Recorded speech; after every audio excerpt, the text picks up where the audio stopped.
Hey everyone, welcome back to another helmet related video. I'm Mike B, and today we're going to be talking about the difference between a World War I Austro Hungarian and German helmet.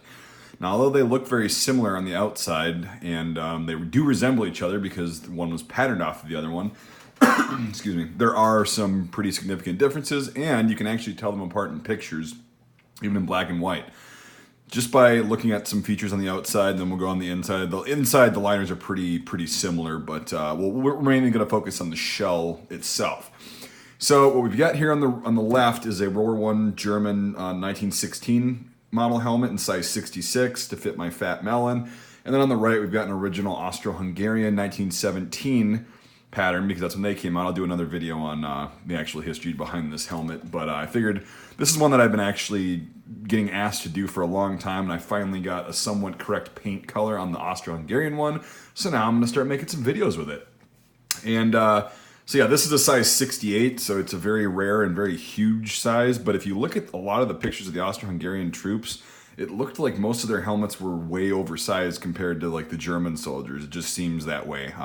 It's anecdotal, it's not a fact, it's just what I've observed. So anyway, we're gonna get to it really quick. I'll hopefully keep this video at a decent time so you can have your attention span make it through the whole video.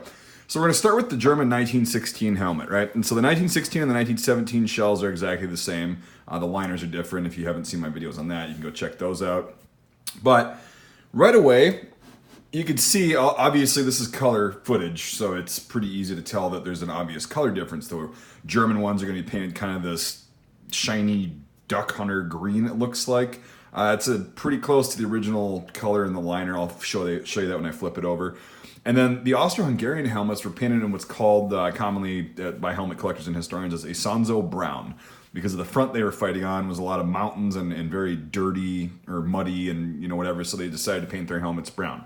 Very interesting, but in a black and white photo, it's very hard to tell what helmet it actually is, because obviously you can't see color and they look very similar in black and white. So, if you haven't noticed already, the lugs for the Stirnpanzer, right, the armored brow plate that kind of goes on, are the same, right? So on a 66 and 68 German one, they don't have the step on them. Same thing with the Austro-Hungarians. These did come in the same sizes, 60 centimeters through 70 or 72.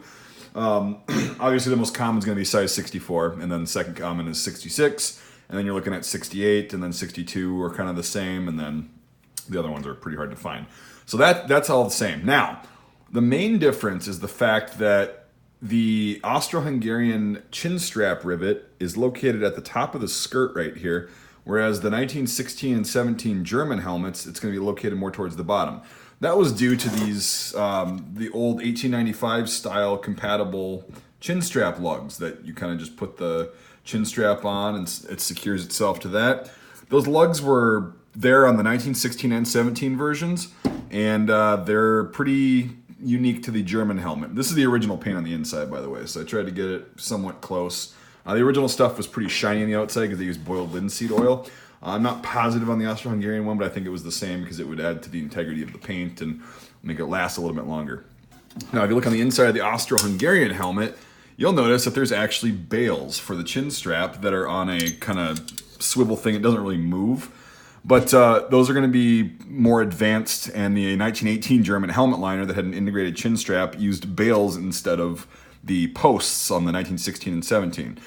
This chin strap also is different. They were canvas from the get-go because leather was in dire supply in Austria-Hungary, and you see canvas chin straps on German later war helmets as well. But this one was designed with this chin strap in mind. It's a really cool one. This is about as accurate a repro as you're going to get. And the liner had a steel band, like you can see, like the German 1917 liner did, and it had the 3-pad system, but God, excuse me, I don't know what it is. But what's weird is, like, if you look at the pillows, like, this is a reproduction, but they were going to be using a lot of civilian cloth because the Austro-Hungarian Empire was about to kind of shit the bed and not exist anymore in 1917. So their supplies were even more finite than Germans. Whereas, you're going to see all the way up to 1918, they're going to have leather chin straps, even though their supplies were in dire straits as well, and it's going to be like this military canvas, whereas they didn't have to source civilian material. This is not an actual like 100%, you know, fact about, you know, they would use civilian stuff, but it makes more sense that it would be in the Austro Hungarian helmets.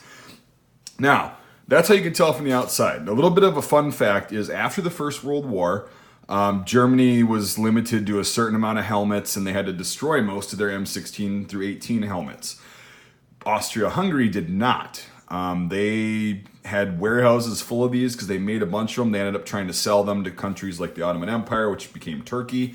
And you'll see these in the 1920s and 30s, the Austrian ones being worn by early members of the Nazi Party and through the actual like late 1930s, especially in parades and stuff. You can tell it's the Austro Hungarian helmet because of that Chinstrap bail or lug rivet being so much higher and kind of more round and big versus the 1916. If you look at a lot of pictures of like early Waffen, or not Waffen, just regular Allgemeine SS units, the guys that wore black, they're going to be wearing a lot of these Austrian helmets. And even there was a lot of these helmets called Transitional Helmets, right?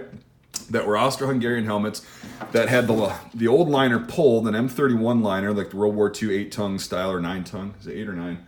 Jeez, I'm so bad at this. I don't even know my facts today. But you know what I'm talking about, the one with more tongues in it, the World War II style. They were going to be put in there, painted Feldgrau, and they were going to have decals applied to them, either SS or hair decals. And it was very interesting because these were actually used more than these by the Germans in the Second World War. A lot of these 1917 Austro-Hungarian helmets were found just because when Germany annexed Austria, they had just stockpiles of these and their military wasn't that big at that point, and it was also kind of weakened, and you know they had just gone through an economic collapse as well. So that's just a little fun fact about this one. So not really relevant to the First World War. But yeah, I figured I'd make a video. I finally got this. This is really close to the original colors. You can see this one's just got remnants of the original paint on the inside, but you can see it was brown and it almost matches. I mean, it got 100 years of fading on that. So I've seen original examples that were in really good shape in museums and stuff, and that's about as close as you're going to get to that color. So that's the way you can tell. Other than that, the shell itself is actually pretty similar. Again, these are two different sizes, so that's why this one looks more round and it is bigger than this one. And this one's got more of the defined skirt and whatever, but this is the exact same. If I were to have a 66 model 1917 size 66, it would look pretty much identical to this, except the rivet would be up there like I just said. That's really the sure telltale way to like look at a photograph and see if it's an Austro-Hungarian 1917 helmet or a German 1916 or 17 helmet just from looking at the photo. So hopefully I covered everything. That's about all I've got. There really isn't that many differences except for that one major thing. Austro-Hungarian helmets are actually more hard to find for whatever reason. I think because they got sold to so many countries after the Second World War especially, and a lot of them got destroyed and, you know, combat losses, you name it, because they were using these, and frontline troops were using these in the early Second World War, believe it or not. And they found these in Italy a lot, and they found there's a lot of World War II vets that would bring home both models of these that were still being used by frontline troops, which is pretty interesting. Anyway, yeah, I hope you learned something. I tried to get as much information out as I can, but again, there's really not much. You got to look into details if you're, you know, actually able to hold these things, and if you're trying to identify what you've got, whether it be an Austrian shell. Austrian shells are going to be a little bit more expensive than the German ones because they're, for whatever reason, a little bit harder to find. Although less were made. I don't know why you find more of these M16s. Probably because more of them were brought back by U.S. troops in World War I, to be honest with you. A lot of these are vet bringbacks. They're cool souvenirs. People were selling them to guys that were disembarking and going back home. And it was just kind of something neat, represented the German military. But anyway, at this point, I mean, you can just, if you want to listen to me rant, continue. But I just love helmets, and I just love these two original ones because they're a pretty prized possession in my collection. So anyway, hope you learned something. Consider supporting the channel. This channel is now funded strictly by viewers on Patreon. Is a great way to do it. I get most of the cash, and it's really easy to use, and I can interact with people on there and post exclusive content like I do. And it just helps fund the channel so I can get more stuff to do videos on like this. If you haven't checked out my World War I series yet, go check that out on my channel. It's pretty cool. I'll be doing some stuff that's relevant. The Patreon helps me afford props like uniforms and gear and weapons that I can show you physically what they are, kind of like this. I mean, these are both original shells. I've restored them because the outsides on both of these were horrific. This one had a nasty paint job on it. But anyway, so I restored these. These are what they're gonna look like back in the day. So it's about as close as I can get to, you know, history without showing you something that's been used and abused more. So anyway, thanks for watching. I'll finally stop ranting. Let me know what you think in the comments. I think they're pretty cool. Both these helmets are really neat. If you know something that I don't know, or you got some more information or whatever, I'd be glad to hear it. So yeah, thanks for watching, and we'll see you on the next video.